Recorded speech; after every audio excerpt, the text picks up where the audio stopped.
اعلان نبوت کے بعد میرے حضور علیہ السلام رات کو مکہ کی ایک گلی سے گزر رہے تھے کہ ایک گھر سے کسی کے رونے کی آواز آئی۔ آواز میں اتنا درد تھا کہ میرے حضور علیہ السلام بے اختیار اس گھر میں داخل ہو گئے۔ میرے حضور علیہ السلام نے دیکھا کہ ایک نوجوان چکی پیس رہا ہے اور زارو قطار رو رہا ہے۔ جب میرے حضور علیہ السلام نے اس غلام کے رونے کی وجہ پوچھی تو اس نے کہا میں ایک غلام ہوں، سارا دن اپنے مالک کی بکریاں چراتا ہوں، شام کو جب تھک کر گھر آتا ہوں تو مجھے سکون کی ضرورت ہوتی ہے، مگر افسوس کہ میرا مالک مجھے گندم کی ایک بوری پیسنے کو دے دیتا ہے جس کو پیسنے میں ساری رات لگ جاتی ہے۔ میں اپنی قسمت پہ رو رہا ہوں کہ آخر میں بھی تو ایک انسان ہوں اور میرا جسم بھی آرام مانگتا ہے، سکون مانگتا ہے، لیکن افسوس کہ میرے مالک کو مجھ پر ذرا بھی ترس نہیں آتا۔ یہ سن کر میرے حضور علیہ السلام نے فرمایا کہ میں تمہارے مالک سے کہہ کر تو تمہاری مشقت کم نہیں کروا سکتا، اس لیے کہ وہ کم وقت میری مانے گا ہی نہیں، اور ہاں میں تمہاری مدد کر سکتا ہوں کہ تم سو جاؤ، میں تمہاری جگہ چکی پیستا ہوں، تم سکون کر لو، میں تمہاری جگہ کام کرتا ہوں۔ غلام بہت خوش ہوا،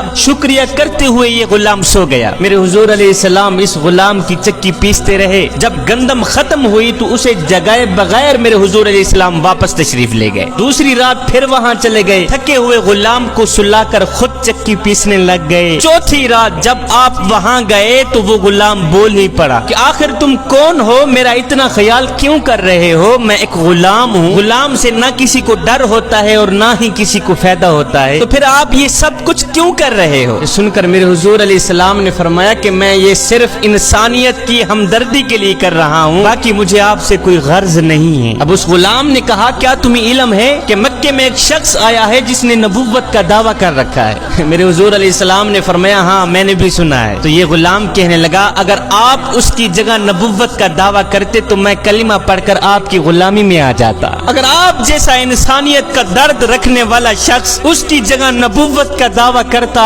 تو میں کلمہ پڑھ کر آپ کی غلامی میں آ جاتا۔ یہ سن کر میرے حضور علیہ السلام نے فرمایا غلام میں انسانیت کے دکھڑوں کو اپنے دکھڑے سمجھنے والا ہوں، میں انسانیت کے درد کو اپنا درد سمجھتا ہوں، اور لوگ مجھے شفیق بھی کہتے ہیں، مجھے مہربان بھی کہتے ہیں، میرا نام محمد ہے، اور سن نبوت کا دعویٰ بھی میں نے ہی کر رکھا ہے۔ کہا سچ سے آپ ہی محمد ہیں؟ میرے نبی نے فرمایا ہاں میں ہی محمد ہوں۔ یہ سن کر غلام قدموں پہ گرا، گر کر کہنے لگا حضور خدا کے لیے مجھے کلمہ پڑھا دیں، اس لیے کہ جو نبی غیروں کا اتنا خیال رکھتا ہے وہ نبی اپنوں کا کتنا خیال رکھتا ہو۔